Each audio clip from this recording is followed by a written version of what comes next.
به نام خدا، محمد وطنخواه هستم، در خدمتتون هستم با تحلیل بیت کوین. در مورد بیت کوین قبلا صحبت شده بود داخل کانال و این کفی که حالا این گلفی که در این کف اتفاق افتاده بود به واسطه این فلگ لیمیتی که اینجا وجود داشت برای ما و قیمت اومده بود و کامل این فلگ لیمیت ما رو این گلف کرده بود و این گلفی در کف داشتیم که خب انتظار ریتریس داشتیم ازش و در مورد ریتریسش هم صحبت شده بود. اتفاقی که افتاد در ادامه این بود که قیمت زمانی که بعد از این گلف به قصد ریتریس به سمت بالا حرکت کرد،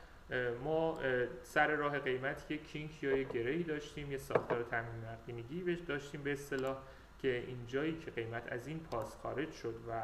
این گره رو ازش عبور کرد، برگشت و حالا اون ناحیه QMی که در این گره وجود داشت رو تاچ کرد و به سمت بالا حرکت کرد به قصد ریتریس و جمع‌آوری سفارشات و این رو هم حالا قبلا در موردش صحبت کرده بودیم، ولی خب اینو خیلی سریع بریم با هم ببینیم QMی که اینجا وجود داشت و بریم برای ادامه. من تایم فریم رو کم میکنم، از تایم فریم دیلی میریم توی تایم فریم یک ساعته تا این QMی که توی این ناحیه وجود داشت رو مشخص بکنیم که با هم بریم. این گره‌ای بود که اینجا حالا این رنج قیمتی رو زیر خودش هولد کرده بود و حالا به عنوان QM ازش استفاده کردیم و قیمت واکنش خوبی بهش داشت که این اولین خریدی بود که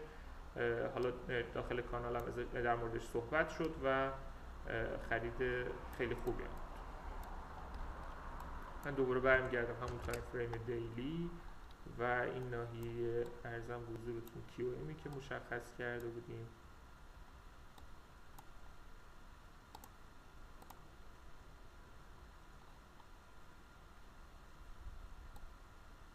به این صورت اینجا تاچ شد و قیمت به سمت بالا حرکت کرد. نکته که همینجا وجود داره و میخوام خدمتتون عرض کنم اینه که قیمت معمولا زمانی که میخواد یک ساختار تامین نقدینگی رو تکمیل بکنه یه سطح جعلی قبلش میسازه برای قیمت، یعنی یک کینک یا یک افتیاری که به اصطلاح قیمت رو یه بار هولد میکنه و یه سری ذهنیت روی این کینک ایجاد میشه برای خرید و زمانی که قیمت از این پاس خارج میشه برمیگرده و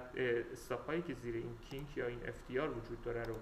ارزم حضورتون فعال میکنه و بعد به سمت بالا حرکت میکنه. پس این ساختار تامین نقدینگی و این ساختارهایی که روی چارت شکل میگیرن برای ما اهمیت زیادی دارن و انتظار داریم شروع حرکت هامون، ریورس های حرکت قیمتمون با تشکیل این ساختارهای تامین نقدینگی. خب در ادامه اتفاقی که افتاد این که قیمت زمانی که این حالا جای درست و این QMش رو برداشت به سمت بالا حرکت کرد و حالا اون ناحیه‌ای که مد نظرمون هست برای فروش حالا تا زمانی که قیمت بره و انتهای این ریتریسش اتفاق بیفته و به اصطلاح اون فیکوتش رو انجام بده، همچنان یه مسیر دیگه ای رو باید طی بکنه تا بیاد و با اون ناحیه و اون جای درستی که براش مد نظرمون هست برخورد بکنه و ادامه مسیرش رو به سمت پایین حرکت بکنه برای تارگت این گلفی که وجود داره. برای تارگت اون حالا این گلفی که وجود داره، اون ناحیه‌ای که برای فیکوتش مد نظرمون هست، اگر دقت بفرمایید ما اینجا توی تایم فریم دیلی یه فلگ لیمیتی داریم که قیمت رو هولد کرده و این فلگ لیمیت حالا هم به واسطه اینکه قیمت رو هولد کرده و هم اینکه رنج رو بالای خودش هولد کرده، فلگ لیمیت حائز اهمیتی هست برای ما و پس طبیعتا میتونیم از این استفاده بکنیم برای اون ناحیه‌ای که برای انتهای ریتریس مد نظرمون هست. من اگر یه خورده اینجا رو زوم بکنم و با جزئیات بیشتری با هم بررسی بکنیم، این فلگ لیمیت یه دی پی هم داشته طبیعتا که این دی پی که اینجا برای این فلگ لیمیت وجود داشته، زمانی که این دی پی شکسته شده در شکست این فلگ لیمیت و دی پی یه کینکی برای ما اینجا تشکیل شده که این کینک میتونه همون سطح جعلی یا اون افتیار ما باشه که دقیقا حالا اون ناحیه QMی که توی این دی پی وجود داشته رو تاچ کرده که اگر اینم بریم تایم پایین و با هم خیلی سریع ببینیمش، من تایم رو برم 30 دقیقه و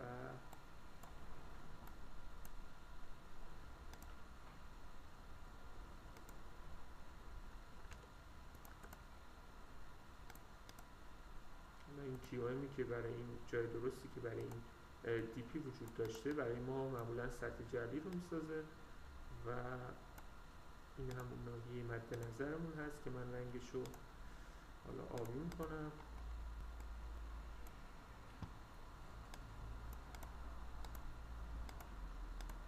دوباره تایم فریم میبرم 4 ساعته و چیزی که مشاهده میکنید اینه که قیمت زمانی که اون حالا دیپی که مد نظرمون بود رو شکسته اومده و حالا این جای درست این دیپی رو اینجا برداشت و این کینکی که اینجا برای ما ساخته به منزله FTR یا همون سطح جعلی برای ما محسوب میشه و انتظار داریم که با هانت این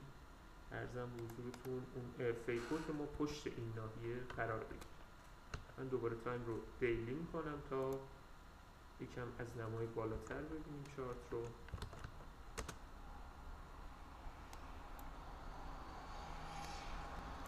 خب یه مروری بکنیم اتفاقاتی که افتاد زمانی که قیمت از این کفی که حالا این گلف بود به سمت بالا حرکت کرد.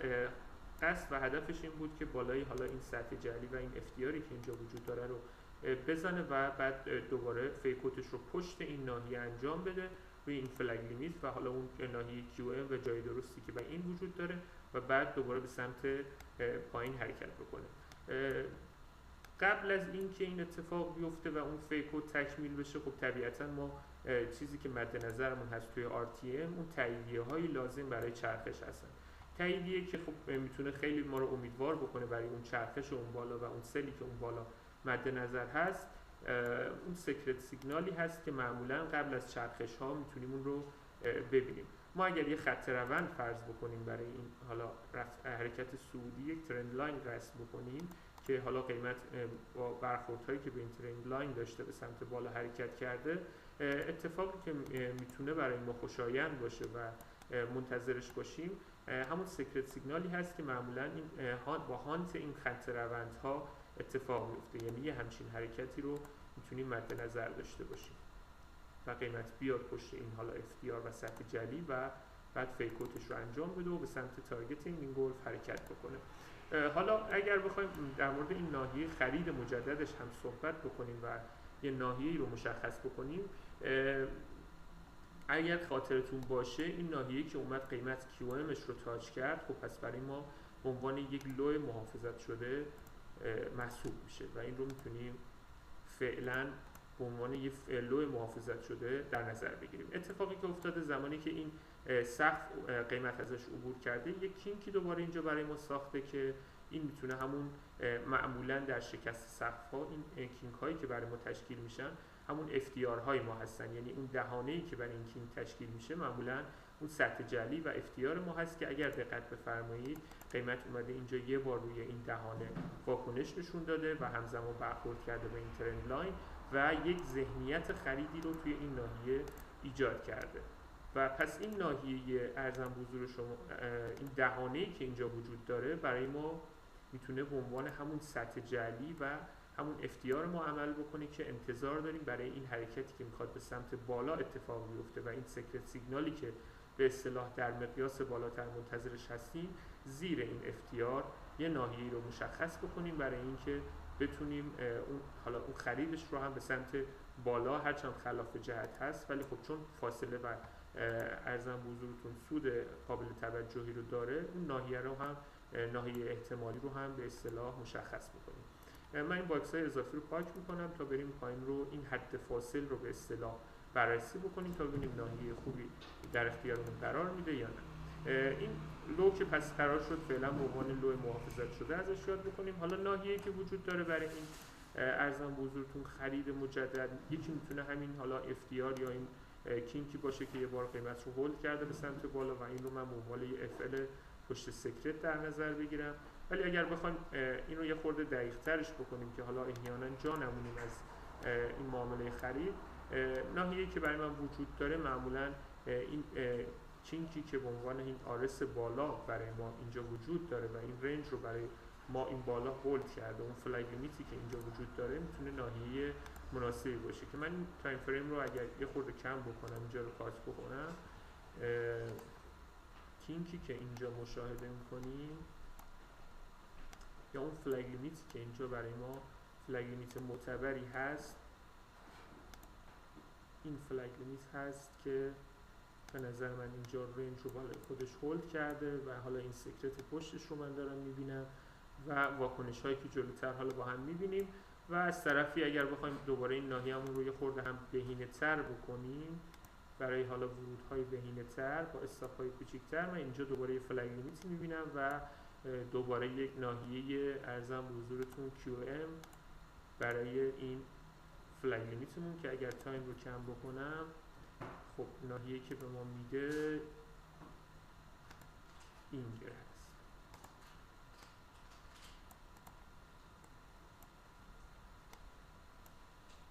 که من این گره رو هم به سمت جلو منتقل میکنم تا ببینیم در نهایت چه ناحیه‌ای رو به ما میده. دوباره من باکس های اضافی رو پاک میکنم و من این باکس رو پاک میکنم و حالا فعلا فقط یه خط زیرش میندازم به عنوان ساختار تامین نقدینگی یا اون اختیاری که تشکیل شده. پس ناحیه اصلی خریدمون شد این فلگ لیمیت که واکنش هاش هم جلوتر میبینید سطح فیلیپ خوبی بوده و اتفاقا زیر این ناحیه سطح جعلی ما قرار داره و من اینو رنگیش میکنم و یه خورده کم رنگ ترش میکنم که اون ناحیه دوم و بهینه تر شدهمون رو هم به سمت جلو منتقل کنیم. این همون ناحیه بهینه شدهمون بود که از سمت چپ مشخص کردیم و در نهایت میرسیم به یه همچین ناحیه. من اگه دوباره تایم فریم رو دیلی بکنم،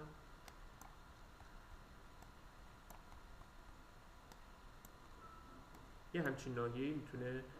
در اختیار ما قرار داده بشه برای خرید مجدد و حرکت ناحیه احتمالی حرکت به سمت بالا که سناریوی ما میتونه توی این ناحیه تکمیل بشه و قیمت حالا به سمت بالا حرکت بکنه برای اون فیکوت نهاییش. اون چیزی که حائز اهمیت بود و برای ما اهمیت داشت این بود که قیمت از داخل این سطح جعلی بیاد و این خط روند رو هانت بکنه و این ناحیه رو تاچ بکنه که الان می‌بینیم قیمت داره این حرکت رو انجام میده و به سمت این ناحیه ما داره حرکت میکنه. حالا خیلی سریع اگر بخوایم اون ناحیه احتمالی فروش بالاش رو هم مشخص بکنیم، من این فلگ لیمیت و اون حالا ترو سابلای اندیمند و ناحیه QMش رو اگر بخوام مشخص کنم، خب اولین چیزی که خیلی واضح به چشم میاد این ناحیه است به عنوان آخرین جایی که تریک وارد شده به معامله گران. من اگر اینو به سمت جلو منتقل بکنم یه همچین ناحیه‌ای رو در اختیارمون قرار میده برای فروش و اگر بخوایم این رو هم یه خورده ناحیه بهینه تری بکنیم، هرچند خب کار خطرناکی است و ممکنه که جا بمونیم از یه معامله، من تایم فریم رو کم میکنم تا ببینیم چه ناحیه‌ای رو به ما میده. دوباره من اگر بخوام یک حالا جای درست برای این ارزم حضورتون فلگ لیمیتمون پیدا بکنم، چیزی که میبینم این کیک هست. اینم ناحیه QMش هست که رو هم من به سمت جلو منتقل میکنم که خب واکنش های خوبی هم داشته، پس به احتمال زیاد ناحیه خوبی رو مشخص کردیم. هرچند که اینجا دارم داخلش باز دوباره یه ناحیه بهتری هم میبینم.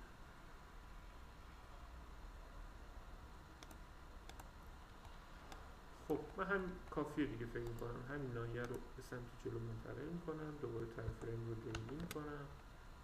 و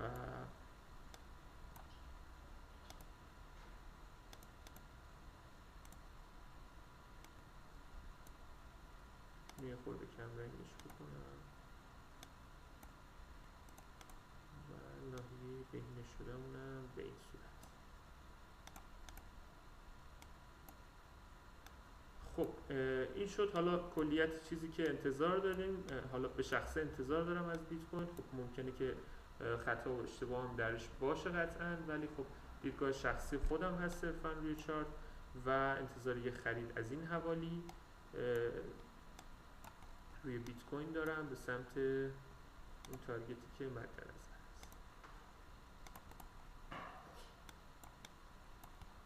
و از اونجا به احتمال زیاد